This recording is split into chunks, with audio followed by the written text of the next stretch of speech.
This is Joe Wayne with InstinctForSurvival.com. Wow. I am the Organic Overlord. This is Joe Wayne for the Organic Overlord. Excuse me, I must have had something in my throat. Wow. Folks, I am so happy to be reporting on this story on this day. On this Saturday, which is indeed a V for Victory Saturday. Victory for we, the free, of mind, body, and spirit. We, the people, not them, those corporations. Not them, those international killer globalists that wish only to profit at the detriment of humanity. Well, today is a banner day, folks. It is a banner day indeed.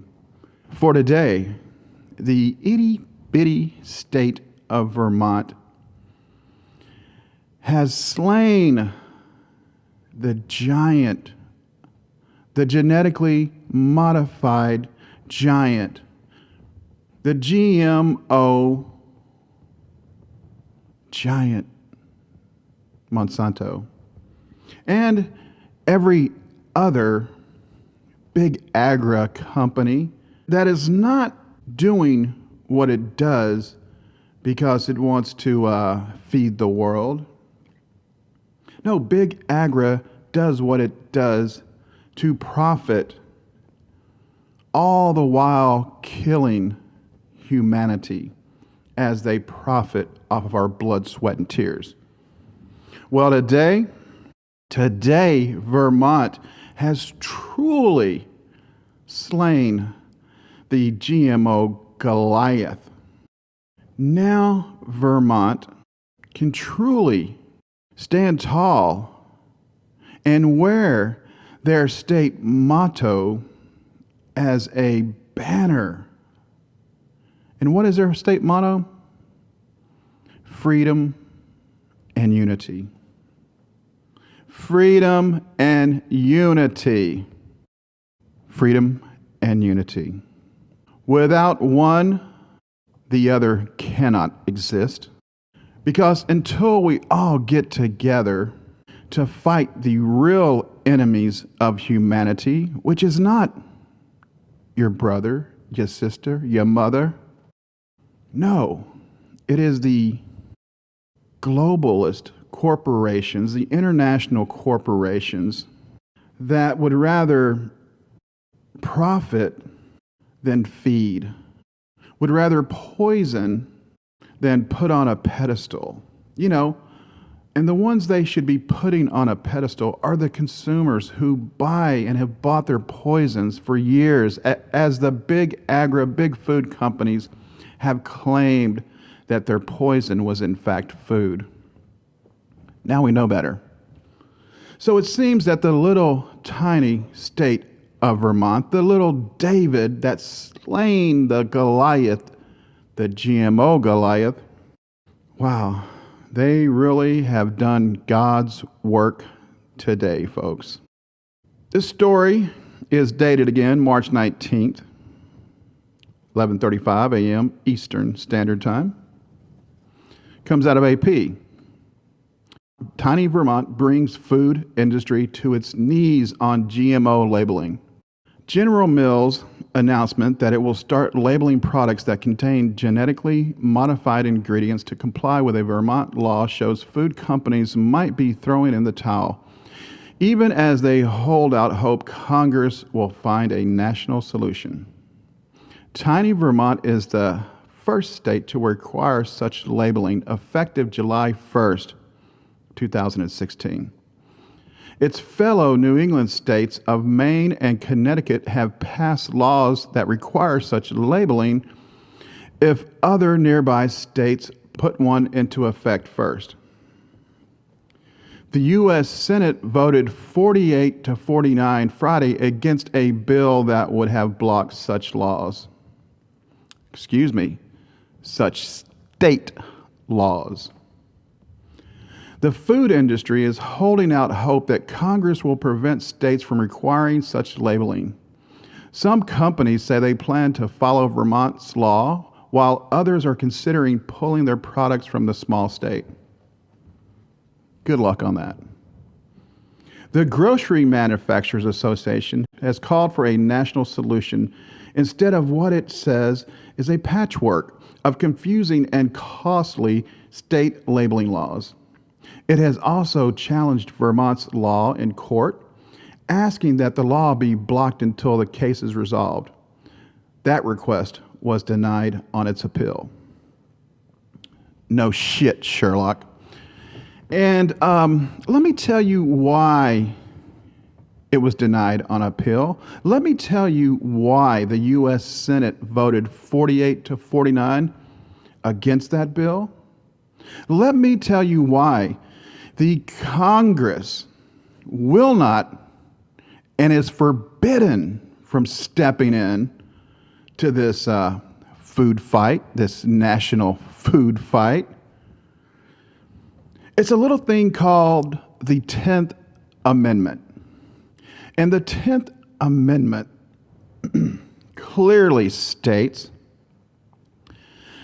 that unless a law is written and codified within the U.S. Constitution, well, if it is not strictly given to the feds, the federal government, then that law goes back to the states to decide. So anything that the United States crony capitalist government, I have nothing against capitalist, hell, I am a capitalist, but I do have a big beef with the political cronies, the corporate cronies, right? I have a big beef with those bastards. Well, the 10th Amendment clearly says that if the powers that you are seeking are not specifically in the Constitution giving to the federal government, then they revert to the states to decide. Let me tell you something. Looks like we're about to have national food labeling because the big food companies are forbidden, folks. They can't just take their products off of one state's grocery shelves. It's illegal.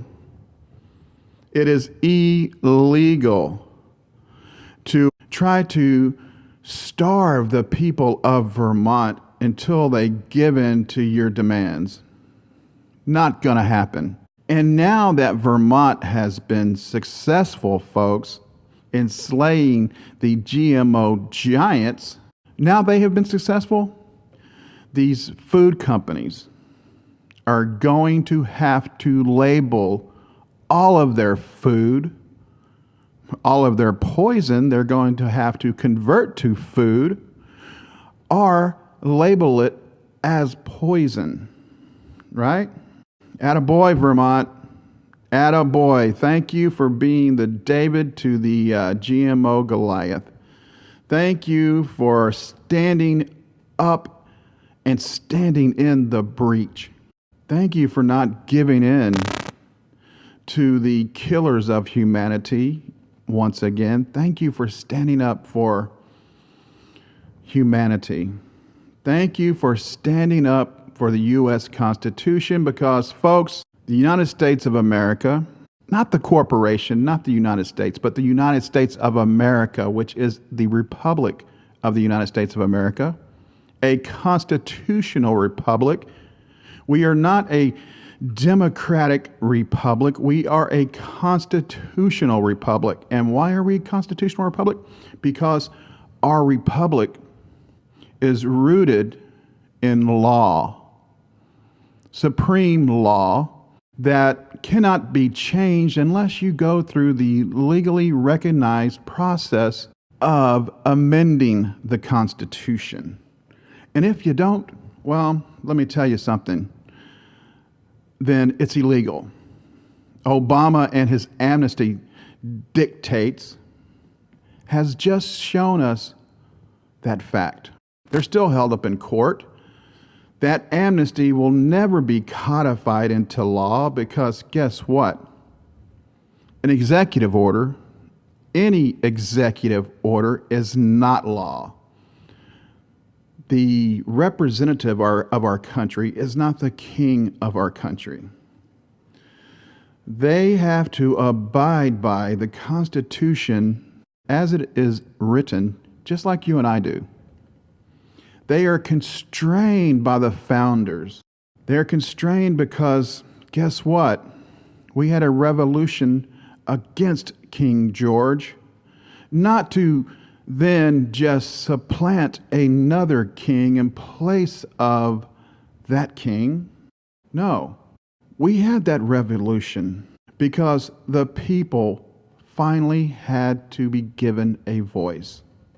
Because none of these nation states, none of these locales, none of these little communities can do a single thing. They can't do anything without the support, not only the financial support, but the moral support of the country, of the people. The federal government does not produce anything. They grow and grow and grow based on the financial assistance that we, the people, give them voluntarily. Because guess what? The IRS and income tax is illegal in the Constitution. But that doesn't stop the criminals from continually attempting to commit more crimes against the Constitution. And nothing will until they are all jailed and brung up on charges. Every last one of them. Okay? They should have to prove that they are honoring their oath rather than pissing and shitting all over the supreme law of our land. That is not a moving, growing document. No. It is a firm, foundational document that cannot be changed unless we, the people, agree to that change in the amendment process. Well, I'm going to go ahead and shut this video down. I can go on and on and on, but I will stop myself before I bore you guys to tears. I am just really, really happy today that, wow, a very good sign for America that we are doing the correct thing. You know, since murder is illegal, ingesting poison causes death. Genetically modified organisms are just that, poison, because they weren't designed by God. They were manipulated by man. And anything that is made by or manipulated by man is poison. It is an aberration. It is not of God or nature. It is of evil, evil, evil men and women. This is Joe Wayne with InstinctForSurvival.com. I am The Organic Overlord. Good day.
Overlord.